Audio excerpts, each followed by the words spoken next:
Hi folks, Ashley here. This week I will be playing a game called The Monster Inside.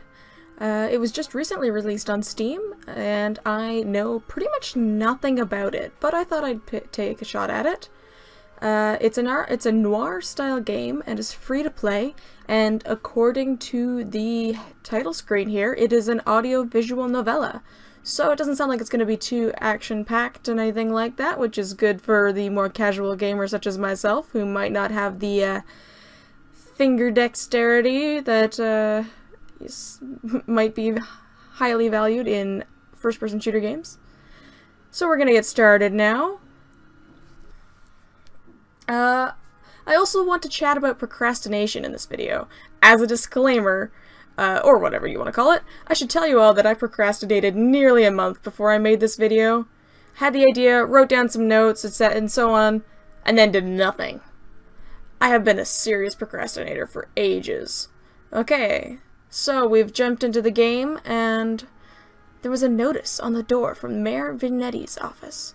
Permits out of date. They didn't like me much, and they were always trying to get rid of me. It was a slow month, weeks since I had had any real case to work on, so I passed the time pacing the office, smoking and staring at the mirror in the corner, safely covered with an old bedsheet. I didn't dare look at my own reflection. I'm too afraid of what I might see. Afraid someday I might have to face what I really am. What am I? Am I a monster? Is there a monster inside? Guess we'll find out. But, yeah, so when I talk about procrastination, I'm talking about avoiding a specific task or responsibility, putting it off till later, or never. For instance, with me, instead of reading textbooks, I would read novels. Any kind of novel. Any book, basically, as long as it wasn't a textbook. And looking back, it seems pretty ridiculous to me that I did that, because it was... both were reading. Alright, back into the game, though. The girl came in so quiet, I nearly choked on my cigarette. Mister, please, you gotta help me, mister.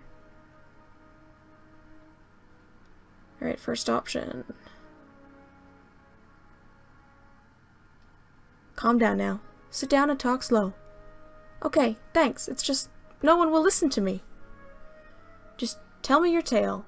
I'm listening. She eyed me with a dash of suspicion, and I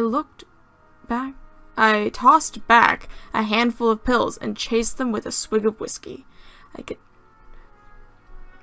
Her name was Lily. She told me she was his mistress, the man all over the newspaper, the infamous banker, Mr. Reginald Farnsworth. Mr. Farnsworth was a drunk, philandering bastard, but this girl seemed genuinely concerned that he had recently gone missing.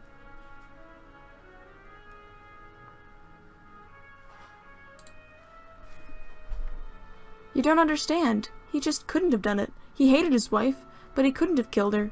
Everyone thinks it was him, and no one believes me. He's gotta be in trouble. I ain't saying I believe you, but what makes you think he's in danger? Well, Mr. Jack. You can call me Jack. Jack, whoever did this to his wife must have been the one who took him. He would have never left without me. He promised me. I'm sure Mr. Farnsworth promised this poor girl a lot of things. Please, the cops won't listen to me, and they want to bring him in on charges. You gotta prove it wasn't him before they find him. Honestly, I doubt they are in much of a hurry.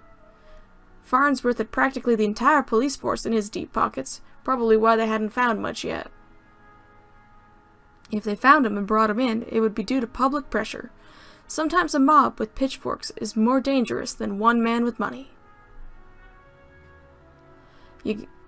Let's see, what are we gonna choose? That one. You got my curiosity, but you might not like what I find. Oh, thank you, Mr. Jack, thank you. But please, be careful. I don't think this was any murderer or kidnapper. I think it was a beast.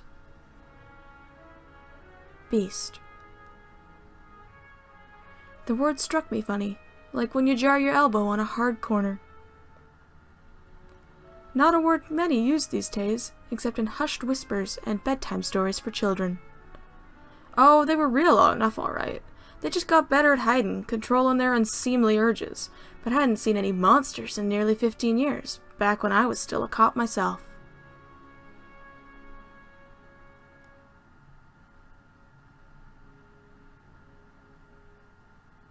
Well, that's definitely an interesting theory. I just have a feeling about it. Something tells me you can get to the bottom of it. You're good at this sort of thing. Sure, can't you see how busy I am with cases? I replied a little too harshly, excuse me. Sarcasm wasn't my strong suit. I reassured her some more and sent her on her way. I didn't want to scare her, but I warned her before she left to keep her doors locked and call me if she saw anything suspicious. I didn't know if she was in any danger herself, but better safe than sorry. That night I made my way down to the Central Park. It was a long shot, but I thought I'd take a look. I gotta stop clicking too early. The scene was already picked clean by the cops days ago, but that got a knack for finding things they overlook. A knack. More of a symptom of a condition. Other less useful symptoms I kept in check, but for the time being my keen sense of smell would come in handy. Are you a werewolf? Are you the beast? You're a beast. You're definitely a beast. Are you a werewolf? I bet he's a werewolf. Does that mean I'm the monster? Did I do something bad here? Can I turn into a wolf and sniff them out like a canine partner? I don't know. In regards to procrastination, though, because I'm going to pause here for just a sec. Like the story I was telling you, I'd feel guilty every time I did that, and swear I wouldn't do it again, but then the next time would roll around, and I'd just feel like I absolutely couldn't work on something until the day or the night before, when panic set in that I might get a bad grade, or worse, fail the class if I didn't get my butt in gear. Maybe I'd have learned a lesson if that had happened, but I still got good grades and just kept up the pattern. Oh, why am I smelling seduction? A strangely familiar smell. I expected the scent of trepidation, or maybe even outright fear, but Mrs. Farnsworth seemed to have been at the height of pleasure when she left this world. Brought new meaning to a crime of passion. Oh, I'm so clever. Pushing the thought from my mind, it was time to get down to business. Investigate the scene. Okay, so we can click on stuff. Muddy footprints everywhere, difficult to pick out anything from the prints the cops left behind in their haste. But cops don't wear $2,000 pairs of carquinos. It looked like Mr. Farnsworth was there that night, and walked away on his own 2 feet. A burn mark on a nearby tree caught my eye. I ran my finger along its length, and felt a chill down my spine. Contaminating the crime scene! This wasn't just any burn mark. This was the mark of an ancient magic. It's doubtful the cops would have picked up on it. Could Lily have been right? Something unnatural was at play here. But I was no stranger to the strange. After looking around for a while longer, I realized the park had given up all it was hiding from me. So I trudged back to my apartment and my head hit my pillow like it owed me money. What a saying that is. The next morning I was reeling from another bout of ghoulish nightmares, but I tried to hide my discomfort when I saw Lily was already sitting outside my office. She waited wordlessly as I unlocked the door and ripped down another notice from the mayor's office. I motioned for her to step inside. Seemingly afraid of what I might say, she finally worked up the courage to ask, "So, what did you find?"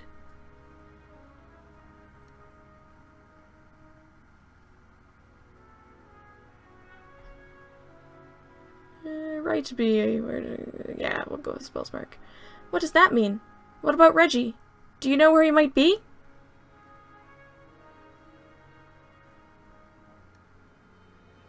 Found his footprints. Seems like he got out safely.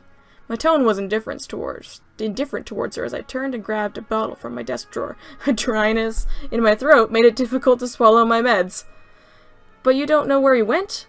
Do you think the news this morning is related? What news is that? Haven't you heard? Oh, yeah, sure, but maybe you should tell me what you know. They found the police chief's wife dead down by the docks. They say it happened last night. Let me guess, Chief Amato is missing as well.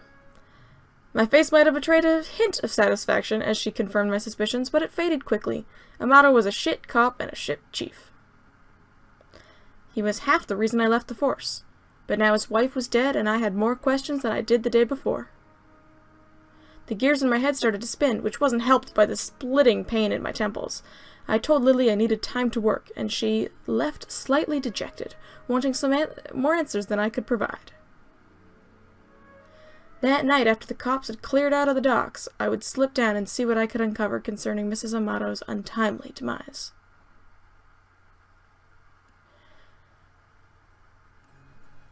The cold air smelled strongly of salt and oil, and... Back to procrastination! The way, basically, do you like my transition? The way I procrastinated would cause me a lot of stress. It definitely affected my sleep since I pulled all-nighters in order to get stuff done, and I drank an unhealthy and heavily ton of unhealthy and heavily caffeinated drinks in order to stay awake, and probably a whole other number of things that weren't great for me that I can't even think about. And as another example of just how bad of a procrastinator I am personally, in my undergrad, I had to write a thesis so that I could graduate. I had 8 months to write this thing. And I wrote next to nothing significant, anyway, until March of the year, and the paper was due in April. Could it be? That smell again, like someone had bottled pure arousal and used it as a perfume. This is weird. It hit me like a long-forgotten memory, but the sensual fumes soon gave way to a rush of adrenaline. I knew exactly what the scent reminded me of, and that scared me more than not knowing. Okay, you're not a werewolf. I looked down at my hands shaking. The nightmares. The headaches. No, I was better now. Reformed. Ooh, am I the bad guy? Well, you're not a werewolf, whatever you are. Werewolves, that doesn't seem like it would make sense. I had to focus, no jumping to conclusions. Alright, we're investigating the scene.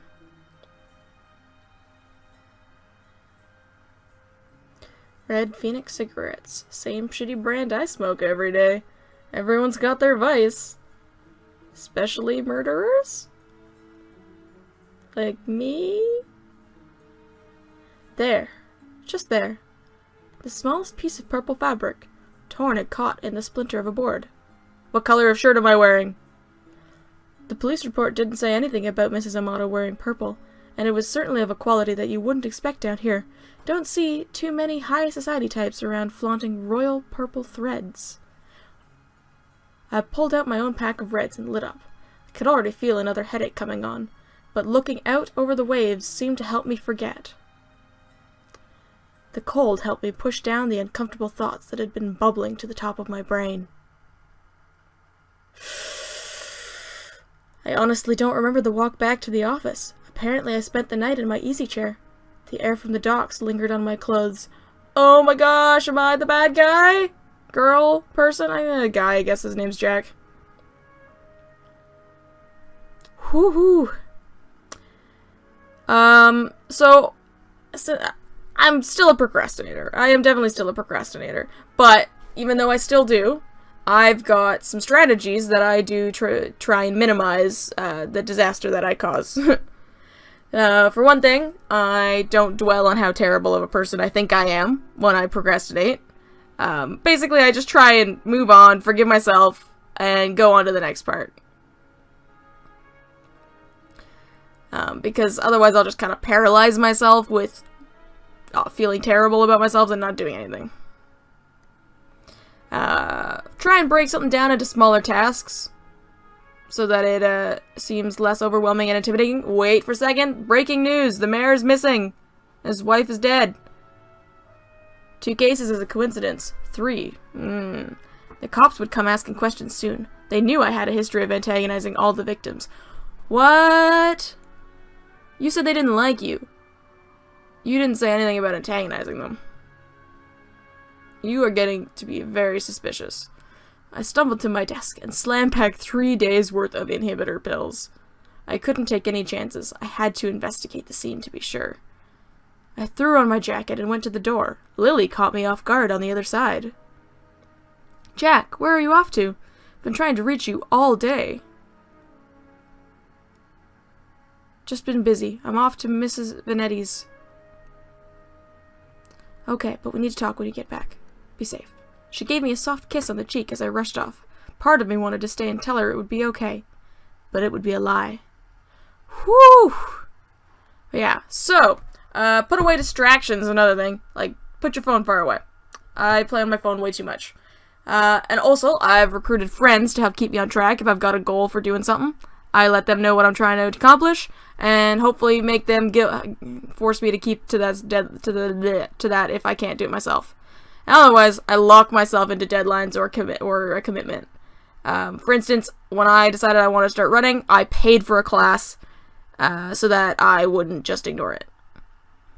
But I think we're going to wrap up here. While we haven't solved the mystery yet, I don't want you folks to get too bored of hearing me talk to myself all the time, so I think I'll end the video. I have my own theories about who the killer is. It seems like it should be me, but that also seems way too easy. But I won't say anything more definitive than that, in case any of you would like to play the game and find out for yourselves. So I guess that's it. So, good night then, folks. Bye!